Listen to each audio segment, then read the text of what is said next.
Right, you lot. And in recent years, the reputation of Ed Sheeran has sank. People have claimed he's sold out, or he does anything to chase a hit now. Now, I've already done a video on why this is absolutely ridiculous, and the fact that this average looking guy with a guitar and loop station is this generation's biggest artist is truly a remarkable feat. I've already discussed this whole idea at length in my other Ed videos, so I won't retread those points, but I need to build a picture of how Ed is objectively seen by society prior to this album. Oh, the past couple of years have not been great for the majority of society, no matter where you live really, whether it's the pandemic or Ukraine's war or, God forbid, anything that's happened in America. It's been a difficult time. But for Ed, it could not have gone worse. He was hit with absolute heartbreak as his friend and the man who got him his big break, Jamal Edwards, passed away in an unexpected fashion. And meanwhile, while dealing with that grief, his wife was diagnosed with cancer. And he also had a lawsuit to deal with at the time, which he jokes was nothing to compare to what came before. These tragedies helped to really shape Subtrack album. An album he consistently tried to write since Plus, which he wanted to make perfection. He claims this album was written over the course of a week, and is all based off the emotions he felt during this difficult time. I knew from the beginning this album would be his best since Multiply. And when it finally came out, wow, it more than delivered. And I knew I had to talk about it. And I thought if I did a ranking, that'd be the most interesting way for the audience. Now, I'm no stranger to ranking. My most ambitious video was when I ranked 183 episodes of Boy Meets World. I still question why I did that. But I must admit, this was light years harder. Unlike something like Divide or Equals that had its obvious high and low, Subtract is a really consistent album, with each song having so much meaning and deep themes that ranking them was such a difficult task, but at last I did it. So please don't lose your marbles if your favourite is low. There isn't a bad entry really on Subtract at all, and this was the hardest ranking I've done to date by far. Also, I'm including the bonus tracks, mainly because they're just as good as the main ones, and in some cases probably better. Let's get on with this ranking. Right, now last place 18th. I mean, something had to be here, and unfortunately I've had to put Wildflowers. There's nothing necessarily wrong with this one. It's just not very impactful for me. It's sweet, nice, the messages, I like the messages and metaphors, and it's pretty. The meaning is quite open-ended, you know, you can interpret in different ways. However, it just comes off a bit boring, being totally honest. It's just very much filler. Now, I know that seems harsh, but the vocals are pretty on point, and you can... But I think putting this in last just shows how good this album really is, as even the bottom song, there's more to say positively than negatively, but for me, it just lacks the memorability and the emotional weight of the stronger entries on Subtrack.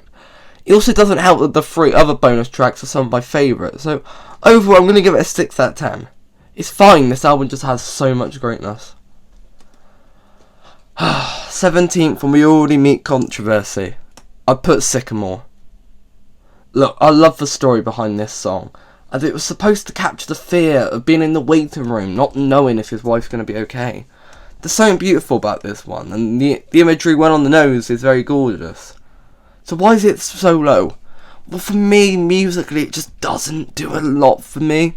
And I think as a song, it's weaker than later entries. It has a good mix of good storytelling, but it's just not a great song for me. And it only concedes on one front, which is unfortunate. But like Wildflowers, there is still a lot to like for me. However, this song is something of a skip. It's not something I'm going to have on loop. It's sweet, it's a good story, but it's not memorable as a song for me. But I do have huge respect for the song. 6 out of 10. 16th, and I can't believe this is so low. I've gone for Vega. This is another song written during his wife's cancer journey again. I'm about to sound like a broken record, but it's another beautiful song with great imagery. However, what holds it back for me is it retreads themes done to stronger effect in better songs. And as out of touch as this may sound, it doesn't offer much as a standalone, and it comes across as something of a filler, or giving us points that we've seen to better effect another song. Also, I'm not entirely sure if the central metaphor of this burning gas is 100% successful. I think it's one of his more niche and more of a stretched metaphors, and I don't think it works as well as stuff he's done in the past, and you know, Ed is known for his cheesy lyrics and on the notes, so I'm not talking about that, I just think the metaphor's a bit bizarre. However, I do like this one a bit more musically, so I give it the edge over Sycamore, another 6 out of 10. I'm not ready for this one. 15th now, my big hot take. Colourblind is overrated. Look, I've watched the documentary, I know the relevance of this song and what it means. However, the song's issue for me is it's a love song by Ed Sheeran. It's what he's known for. And for me, it doesn't have a leg to stand on up against the likes of A Perfect or A Thinking Out Loud. I know it wouldn't be an Ed album without a song dedicated to his wife, so I don't discourage that, however. The metaphors are cheesy, but they are sweet, and it has the emotion behind it,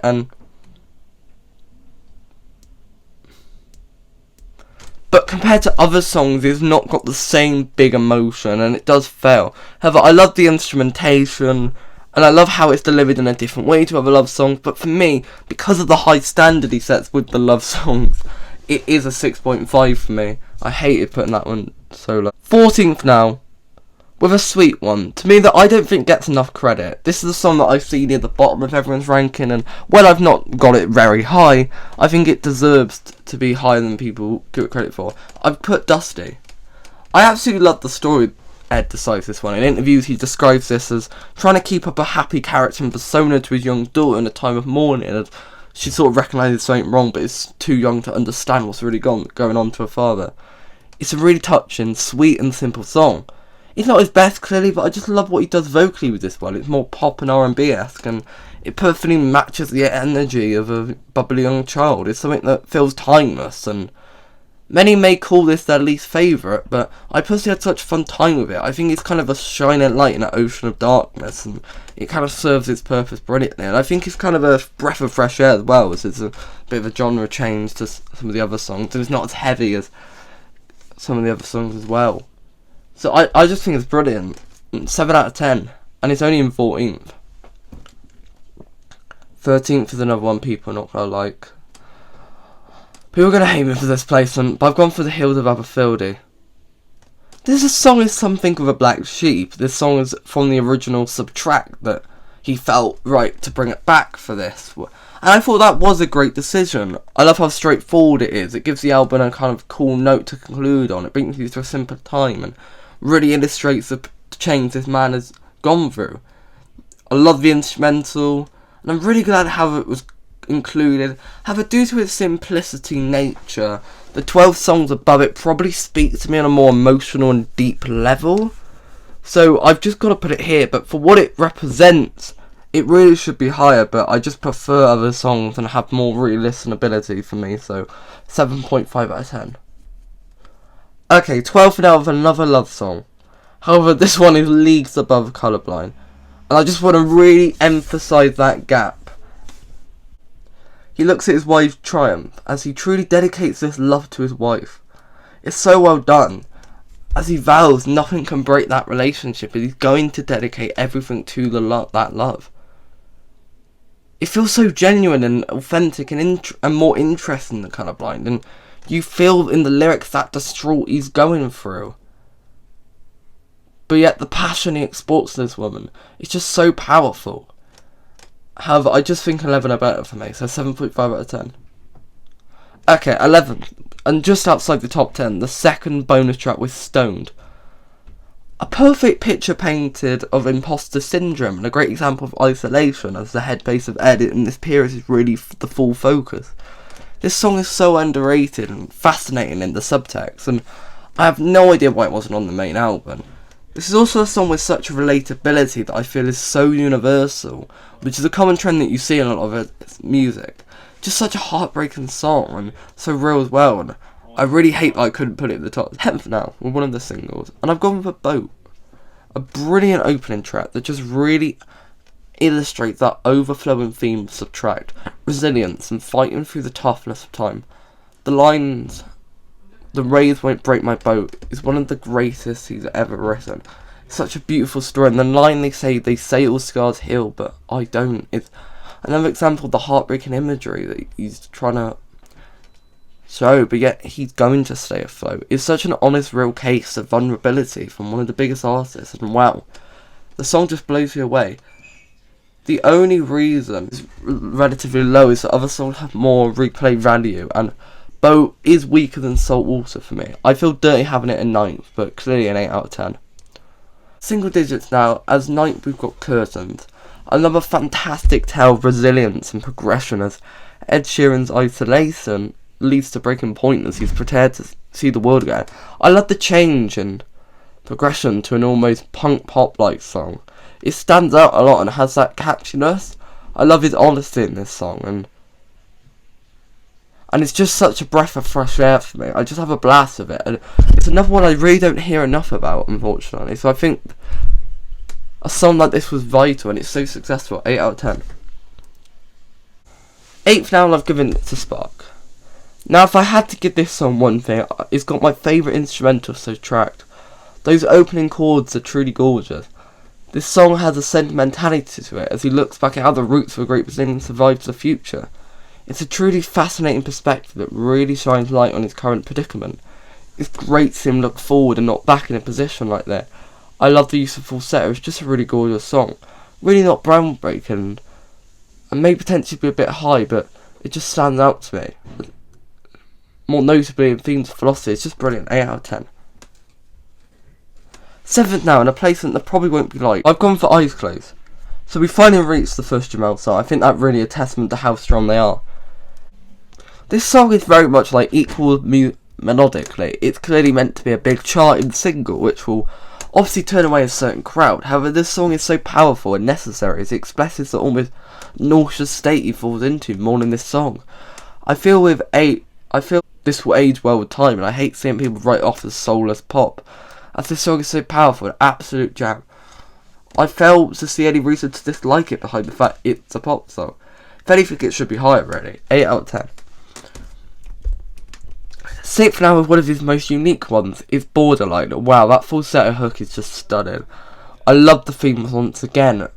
I'm such a broken record in this video, wow. But it's just those themes of growth and healing are present, and it's just got a thematic feel to it. But as a standalone, I love Borderline. It's so musically distinct, and it's one that I'm constantly going back to. It's got that kind of creative vocals, and it's one that never gets boring. Okay, it may not be as most emotionally rich, but it's just really interesting, and some interesting callbacks. So overall, maybe a bit high, but I love it. 8.5 out of 10. Okay, breaking the top 5 now with another bonus track, Moving. And you know what, I'm shocked it ended up here. This song feels like a snapshot of the Multiply era, as it appears to be about a breakup, and themselves never really explain what this is about, so I get kind of a friendship breakup vibe. The song is straight up just sensational, the production, vocal, lyric, it has to be up there, and it's an absolute travesty that this is the least played song. It's so underrated and such a banger, so please, do me a favour after this and go back and listen to Move It. It really deserves it. And this is the first 9 out of 10 for me. 4th now, with his most powerful for me, Saltwater. This song taps into feelings and emotions deeper than Ed has ever gone, as themes of suicide and going under are expressed. The vulnerability expressed here is so sensational. I love it. This song shows a side of Ed never before present, and just the sheer bravery to release something like this gets it here. But it's so rich. This song is everything equal missed. Authenticity, reality, relatability. Such a moment for us, and I can't get over how good it is. 9 out of 10. Top 3 now with another deep one, and I've given it to Life Goes On. Another song that showcases vulnerability, as he recounts his inability to return to day-to-day life while carrying such a loss. It's such a tragic song as you feel in his voice what it means to him. Ed again goes so deep into emotion in this one, and he really put everything into it. This feeling of loss and mourning is so universal, and instead of the fact of Saltwater, I just admire the sheer bravery. 9 out of 10. The runner-up now with a bonus track. I can't understand why it wasn't on the album. I put Toughest. This absolutely amazing anthem dedicated to his wife.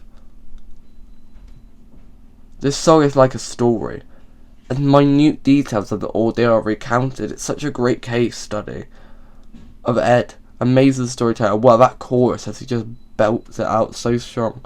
I can't understand why it wasn't on the album. It levels above through like a Vega or a Sycamore. Just sensational. 9.5 out of 10. But one is better. But even from seeing the track list, I already knew this would be number one. It's End of Youth. Firstly, I love the way the verses are delivered. It's that quick fight explosion of honesty. This song is so real as Ed grasps the reality of life as that childhood fairy tale naive perspective of the world fades as he sees how horrible the world can be. It's such a powerful song musically and lyrically. It's just a moment where he's truly sank, he can't escape, he's broken. Is this really worth it? The themes are so apparent and raw. Words can never do this masterpiece justice. I adore it. It has to take the best song title and gets the one and only 10 out of 10. Wow. We're done. Now that was a roller coaster. But I think the overall message here is that Subtrack was Ed at his best again. Such a brave, gorgeous and honest album. If you were interested to see how I'd rank the Ed albums, I mean the worst I've gone for no 6 collaborations. I think it was a fun idea that just did not transcend. 6 for me was Equals. Just so disappointing for me. Yes, the songs that I like, but it just felt too corporate and not enough relatability and authenticness. 5th, I've gone for no 5 collaborations. I think it's such a unique project and is so underrated. 4th, Plus for me. It's a classic and it's got so many iconic songs. However, I do think he surpassed it with later entries. 3rd, Divide. I think Divide has really high highs and really high lows, but those highs that they've got is sensational. I like the variety he has on that album. 2nd, Subtract. I think it's his most consistent album. But my only issue with Subtract is that I do think it can be a bit repetitive at times. But number 1 for me is Multiply. Just originality, so much honest. It will always be number 1, I think, for me, Multiply. Now, that was my last kind of music commentary video I'm going to do in a while. But I'm going to announce that I'm going to do 2 new music commentary videos this summer. One will be another Ed one. I'm going to rank Multiply. And also, I'm going to do a video on Eagle by Tyler, the Creator. So, goodbye.